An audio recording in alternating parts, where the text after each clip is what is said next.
Much to talk about the economic reality and the political fallout. First, to Peter Schiff, CEO of Europe Pacific Capital. Peter, your take? Of course, Mitt Romney is absolutely right that a significant percentage of President Obama's voters have, in fact, been bought or paid for. You know, they now depend on the welfare state because of the adverse effects that it's had on the economy and the perverse effects it has on individual incentives.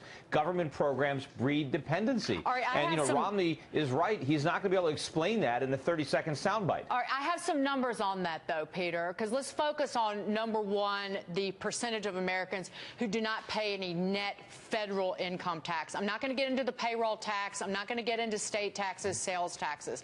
But of that percentage, a lot of them don't pay federal income tax because of tax breaks that they get, say, for having children.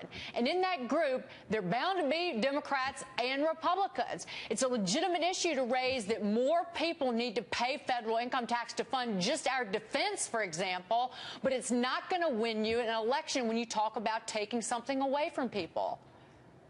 Well, I'd say that Obama is going to win the lion's share of the vote among people who aren't paying income taxes. After all, if your message is lower taxes and you're not paying any income taxes, what do you care? All you hear about is that's going to reduce my benefits. And most of the people who are not paying income tax because they have children, it's because they're relatively poor. I mean, if you're upper middle class or even middle class, your children aren't going to eradicate your tax liability. You have to have a pretty low income before just having children is going to completely eliminate your federal tax liability. But a lot of people are getting checks from the government, whether it's food stamps, whether it's welfare, whether it's Social Security, whether it's a pension, whether it's a paycheck. And it's difficult to win the votes of these people if you're promising to take those checks away or diminish those checks, and you don't have the ability to educate them so that they understand that they would be better off in an economy that didn't have all those checks coming from the government.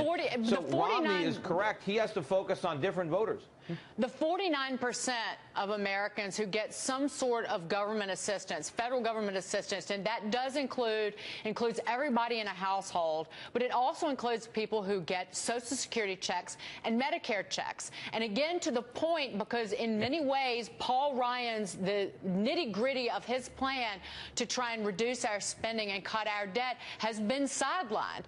To that point, you cannot win a presidential election, yes or no, if you're going to target these entitlements that both Republicans and Democrats get.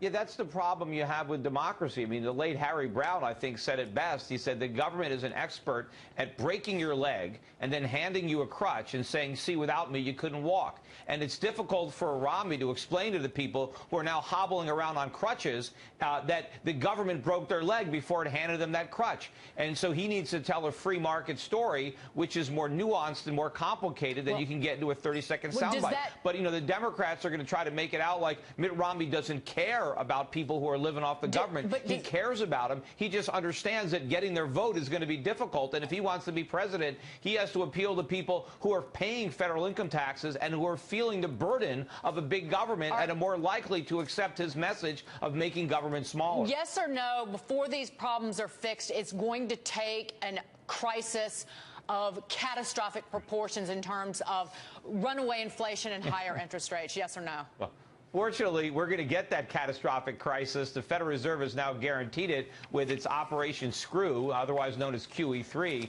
So this is coming. We're going to have this crisis, and hopefully we do have an opportunity to do the right thing, because believe me, it's going to be horrific when the bond market collapses, the dollar collapses, prices go through the roof. Nobody wants that money that the Federal Reserve is printing, and then we have a real crisis that will make 2008 look like a Sunday school picnic.